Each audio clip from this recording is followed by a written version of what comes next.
আসসালামু আলাইকুম এইচএসসি শিক্ষার্থীরা, তোমাদের জন্য একটি নতুন সিদ্ধান্ত প্রকাশ করা হয়েছে। তো তোমরা যদি উপরে লক্ষ্য করো তাহলে এটা দেখতে পাবা যে RTV এই নিউজটা করেছে যে এইচএসসির বাংলা সিলেবাস নিয়ে নতুন সিদ্ধান্ত।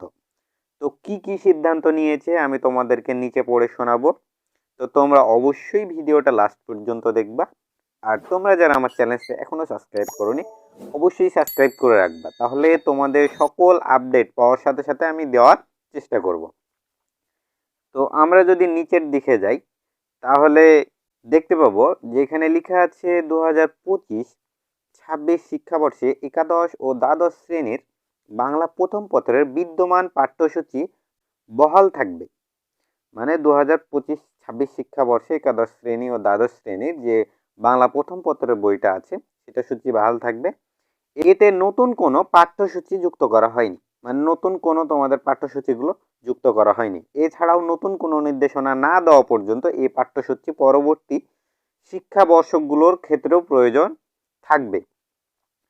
তাহলে তোমরা বুঝতে পারছো যে 2024 সালে 24-25 শিক্ষাবর্ষে যেই সিলেবাসটাতে পরীক্ষা হয়েছে 2025-26 ওই একই সিলেবাস, চেঞ্জ হয়নি, কোনো নির্দেশনা দেয়নি চেঞ্জ হওয়ার। নিচে কি বলছে, বুধবার 26শে নভেম্বর জাতীয় শিক্ষাক্রম ও পাঠ্যপুস্তক বোর্ড NCTB থেকে প্রকাশিত সড়কে বিষয়টি জানানো হয়।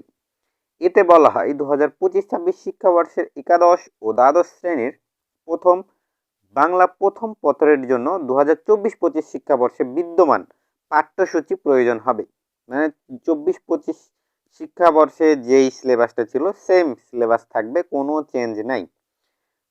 পুনরায় নির্দেশনা না দেওয়া পর্যন্ত একাদশ ও দ্বাদশ শ্রেণীর বাংলা প্রথম পত্রে 2024-25 শিক্ষাবর্ষ বিদ্যমান পাঠ্যসূচি পরবর্তী শিক্ষাবর্ষগুলোর জন্য প্রযোজ্য হবে।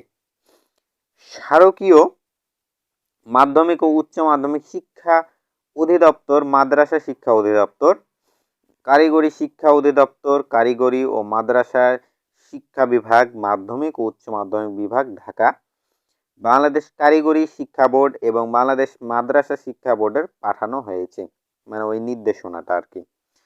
তো তোমরা নিশ্চিন্তে থাকো এবং কোনো টেনশনের দরকার নেই। তোমাদের আগের যে সিলেবাসটা ছিল 2024-25 মানে শিক্ষাবর্ষের যে সিলেবাসটা ছিল সেই সিলেবাসেই পরীক্ষা হবে এবং তোমাদের পরীক্ষার সকল আপডেট বিষয়গুলো আমি পাওয়ার সাথে সাথে জানাই দেবো।